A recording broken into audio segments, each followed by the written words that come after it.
कर्म का फल अवश्य मिलता है। एक नगर में एक धनी के घर में चोरी हो गई, बहुत से धन चुरा लिया गया।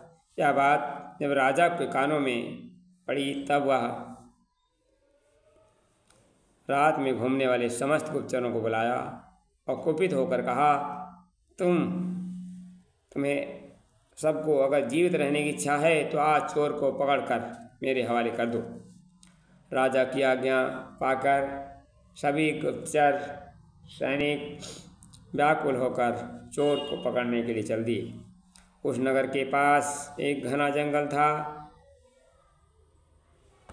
वहाँ एक वृक्ष के नीचे महान तेजस्वी मुनिवर मांडव समाध लगाए बैठे थे।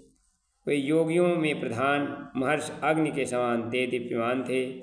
ब्रह्मा जी के समान तेजस्वी महामुनि को देखकर दुष्ट गुप्तचरों ने आपस में कहा, यही चोर है। यह धूर्त अद्भुत रूप बनाए इस जंगल में निवास करता है। यूँ कहकर उन पापियों ने मुनिश्रेष्ठ मांडव को बांध लिया, किंतु उन कठोर स्वभाव वाले मनुष्यों से तो न तो उन्होंने कुछ कहा, न ही उनकी ओर दृष्टिपात किया।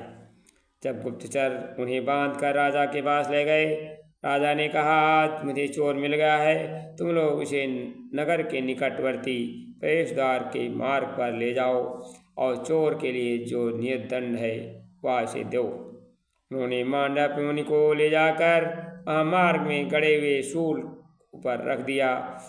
वह शूल मुनि के गुदा से प्रवेश होकर मस्तक पर पार गया, सारा शरीर शूल से बिंध गया। इस बीच उन्हें जरा भी आभास नहीं हुआ। यह उन्हें दंड क्यों मिला? जब वो बालक थे,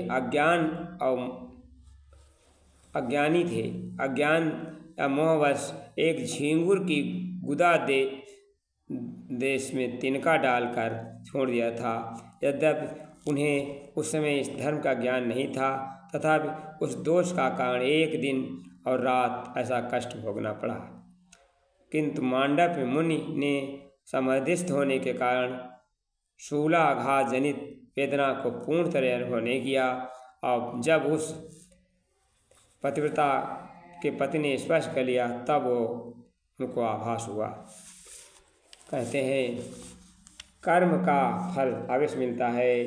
मित्रों, भौतिक आकर्षण में प्राणी जब इसी भांति फंस जाता है, कांटे में फंसकर मछली सा अपना प्राण गंवाता है।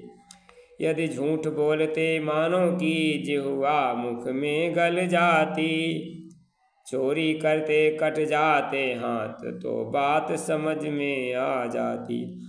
दुर्जन अत्याचारी मानो जब ऊंचा पद पा जाता है, क्या करें सदाचारी बनकर ये सोच समझ अकुलाता है। परहित चिंतन तज पर प्राणी फिर स्वार्थ प्रति अपनाता है। शोषक उत्पीड़क बन करके नर पिशाच बन जाता। प्रभु की निश्चल भक्त से मिटता सब अज्ञान, माया से मुक्त का नर करता अमृत पान। कर्मों के फल से न बचोगे चलना संभल के, अभी समय है अभी बदल लो तेवर अपनी चाल के।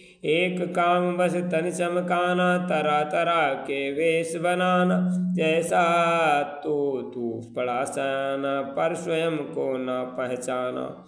रोएगा जब दर्शन होंगे अपने ही कंकाल के, कर्मों के फल से न बचोगे चलना बहुत संभाल के। धन्यवाद।